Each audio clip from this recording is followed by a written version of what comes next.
pinagawa na mixer. Ito yung brand. Ito yung model niya. Ang issue nito ano lang, nagka-cracking kasi. Then yung minsan gumagana, minsan hindi. Ang ginawa natin na solusyon dito is simple nilinis natin itong mga kanyang mga lubagan. Lalo na ito, yung mga butas na ito. Nisprehan natin yan ng WD-40. Simple guys, yung pang electronics, hindi yung pwede pang bakal. Then ito guys, yan. Jumper na natin yan, fix natin yan. Kahit anong pindot mo dyan, hindi na magbabago yan. Dahil nga naglulos minsan nawawala ang sound dahil dito. Pero sa ngayon magbigay ako ng kunting idea kung paano gumamit itong mixer. Minsan kasi pag titingnan mo nakakakalito siya dahil maraming ang daming pihitan, ang daming nakasulat. Yan. Ito guys, kung napansin nyo, mic, line. Kung napansin nyo may mga guhit siya. Yan. Ibig sabihin pag naglagay ka dito ng input, ang control niya guys nandito lahat. Yan. Magka-label siya guys. Ganon din dito sa kabila pag dito ka maglagay ng input. Nandito naman yung control niya. Dito rin sa kabila, same rin pag dito ka maglagay ng input. Dito rin yung kanyang mga controls. Din dito rin sa kabila. Yan. Nakalito lang tingnan kasi marami siyang mga lubagan, mga pihitan. Ito naman ang kanyang master volume, yung min out. Min out siya. Ito yung kanyang min output. Yan. Ito meron siyang out, merong in. Subukan natin mamaya yan. Phone. Ito. Yan, ito para dito yan. Kung minsan pag hindi ka sanay sa mga ganito, actually wala naman akong ganito. Manggagawa pa ako guys ng appliances. Hindi ako marunong bumili ng mga bago na ganito. Gumagamit ako yung mga lang, pinaparepair, yung mga sikunan lang. Ito naman yung kanyang power switch. Yan, may phantom sa likod. May Bluetooth na klase ng na ito, ng mixer. Testing natin to para may idea yung ating mga viewers. Then titingnan na rin natin kung okay yung ating pagka-repair. Yung gamit tayo nito guys, PPL, yung mga connectors. Wala tayong available na connector sa may-ari ito. Yung mga ganito ko dati na sira na kasi. Wala rin tayong matitesting dito na connectors para sa kanyang mic. Dito natin nilagay ito. Dito, yan. Sa kanyang min out. Dito rin yung isa. Yan. Dito mo natin ito ilagay temporary yung isa. Yan, sa line niya. Siyempre, ikakabit natin to. Yan. Nanggagaling to guys sa ating input ng amplifier. Ilagay natin to dito guys. Yan. Yan.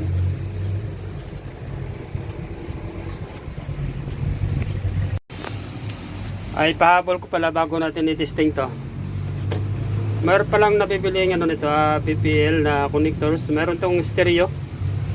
Mono lang kasi ang available natin. Stereo kasi yung nasa loob. Dapat ang ilalagay natin yung stereo. Left and right. Signal. Wala tayong available. Mono lang muna i-testing natin. Meron pala itong Bluetooth. Yan. Kaya lang wala tayong cellphone na may Bluetooth sa ngayon. Yung may Bluetooth sa akin ito lang mahahawak ko.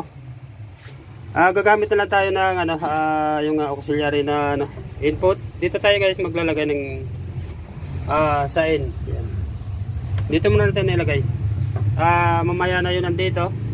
Yan. Pwede naman kasi maglalagay dito ng input. Pero dito lang muna tayo para matest natin yan. On na natin to. Ito yung power sa likod. Yan. Lagyan na yung musik to. Wag muna natin ikabit yung sound sa amplifier. Nag-iiwas tayo sa copyright. Yan guys.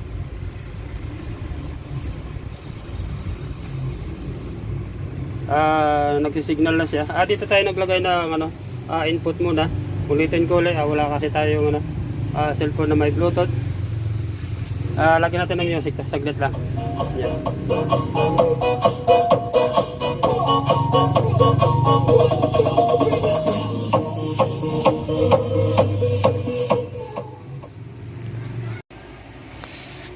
Try natin dito maglagay sa kabila ng input dito. Yan. Para maano natin yan maigi. Yan. Nandito naman ng control niyan. Yan. Kabila. Din yung isang kabila ito.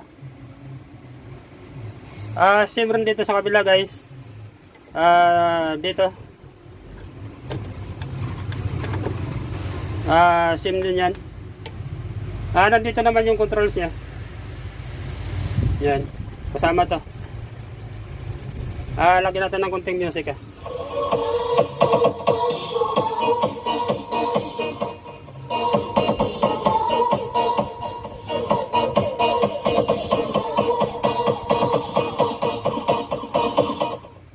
Pwede rin tayo maglagay dito ng input. Ito. Yan. Nandito naman yung ng control niyan.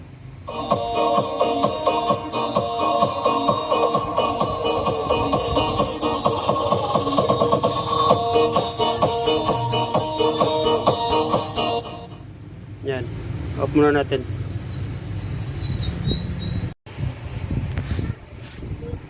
Testeran natin ng microphone itong line input niya.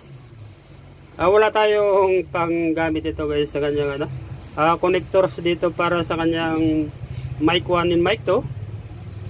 Ang itatry na lang natin yung maganda kasi dito yan, yung stereo. Mono na lang isusubok natin. Yan. Microphone. Actually may ginawa ko dati na na original na mixer, yung mga lumang mixer. Kahit dito mo, guys, ilalagay yung mic sa line in. Ang ganda ng bitaw niya, pero napansin ko rito medyo mukhang mahina yung kanyang Hello, mic check, check. Hello. Hello. Hello. Sa kabila rin, testing natin to. Yan, ito naman yung kanyang controls. Yan. Hello, mic check. Hello. Yan. Bale, double purpose ito. Pwede sa input, pwede sa pwede mic, pwede sa input signal. Ulitin ko ulit. Pwede tayo maglagay ng microphone dito. Yan. Wala tayong available na connectors dito. Yung dual purpose ito, pwede rin siya line in, yung line input. Nangagali sa ating cellphone, ating DVD. Yan.